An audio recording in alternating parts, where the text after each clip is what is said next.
Que Deus abençoe você. Renove no seu coração o desejo de ouvir todos os dias a palavra de Deus. Esta palavra que tem o poder de se cumprir em nossas vidas em nosso favor. O evangelho de hoje é Marcos capítulo 8, versículos de 14 a 21. Naquele tempo os discípulos tinham se esquecido de levar pães. Tinham conseguido na barca apenas um pão.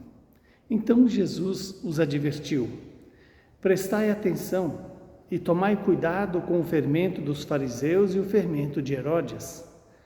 Os discípulos diziam entre si: é porque não temos pães. Mas Jesus percebeu e perguntou-lhes: por que discutis sobre a falta de pão? Ainda não entendeis e nem compreendeis? Vós tendes o coração endurecido.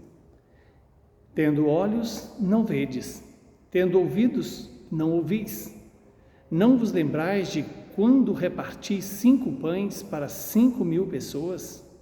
Quantos cestos vós recolhestes cheios de pedaços? Eles responderam: 12.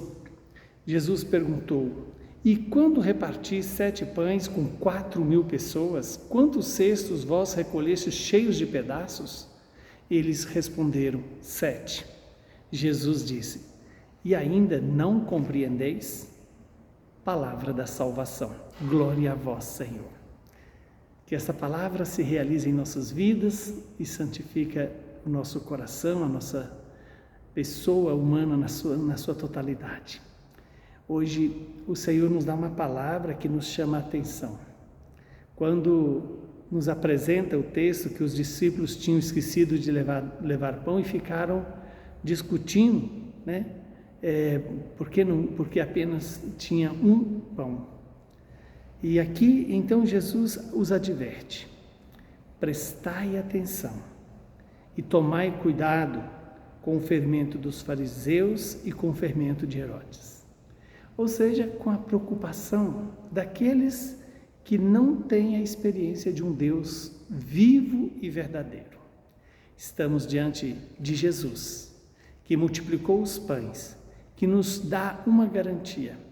A vida humana não é garantida pelo pão, mas pela palavra. A palavra que vem de Deus, a palavra que sai da boca de Deus. E esta palavra é o próprio Jesus.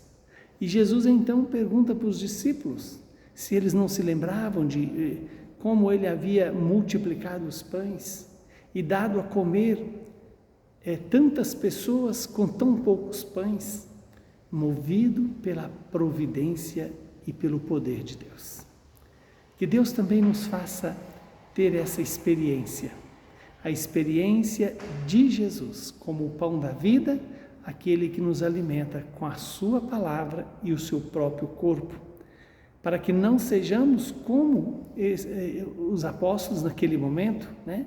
Quando Jesus chama a atenção, eles têm olhos e não veem, têm ouvidos e não ouvem. Por quê? Porque não olha como Deus olha, não escuta como Deus nos fala. Que o Espírito Santo nos dê a graça de não deixar o nosso coração endurecer, não deixar nossos olhos ficarem cegos, nossos ouvidos ficarem surdos, mas sim sejamos dóceis no ouvir e vigorosos no obedecer. E assim faremos o que Jesus nos apresenta. Ele, como pão vivo, alimento de vida eterna. Que o Deus Todo-Poderoso nos abençoe, nos santifique, nos livre de todo mal e nos dê a paz. Ele que é Pai, Filho e Espírito Santo. Hoje celebramos a memória de São Martiniano, que nasceu no 4º século na Palestina e se tornou um exemplo de um homem que oferece a sua vida pela salvação do mundo inteiro. Saúde e paz para você e para todos os seus.